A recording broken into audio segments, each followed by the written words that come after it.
নামাজের হিসাব কাল কিয়ামতের দিন সর্বপ্রথম নেওয়া হবে। কিসের হিসাব? নামাজের হিসাব সর্বপ্রথম নেওয়া হবে। قال رسول الله صلى الله عليه وسلم اول ما يحاسب به العبد يوم القيامه الصلاه ان صلحت صلح سائر عمله وان فسدت سائر عمله। কাল কিয়ামতের দিন সর্বপ্রথম ফরজ নামাজের হিসাব নেওয়া হবে।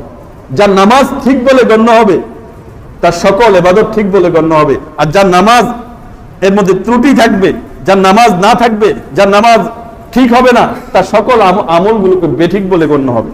নামাজ হলো এমন একটা ইবাদত যেটা ঠিক হবে, সকল ইবাদতগুলো ঠিক হয়ে যাবে। নামাজের হিসাব যখন নেওয়া হবে, অন্যান্য আমলের হিসাব যখন নেওয়া হবে, একই নিয়ম যে ফরজ নামাজের হিসাব নেওয়ার সময় ফরজের মধ্যে ঘাটতি থাকে। আমরা কে একবারে 100% ঠিক করে নামাজ পড়তে পারি? কত গলত, কত ভুল আমাদের নামাজের মধ্যে হয়, অসম্পূর্ণতা থাকেই। যখন নামাজের হিসাব নেওয়া হবে, নামাজের মধ্যে যদি ত্রুটি দেখা পাওয়া যায়, আল্লাহ পাক ফেরেশতাদেরকে বলবেন তার নফল আছে কিনা, নফল দেখো।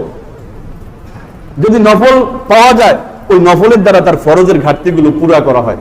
আর ফরজের ঘাটতি পূর্ণ হয়ে গেলে বাস তার মুক্তি হয়ে যাবে, তার নামাজ ঠিক হয়ে যাবে, নামাজের হিসাব তার ঠিক হয়ে যাবে। আর নামাজের হিসাব ঠিক হয়ে গেলে সকল ইবাদতের হিসাব ঠিক হয়ে যাবে। এই জন্য ফরজ ইবাদতের সাথে সাথে নফল গুলো থাকা চাই। ফরজ ছাড়া, ফরজ আর ওয়াজিব ছাড়া যত নামাজ আছে, চাই সুন্নতে মুআক্কাদা হোক, চাই সুন্নতে গায়রে মুআক্কাদা হোক, চাই অন্যান্য নফল হোক, সবই নফল।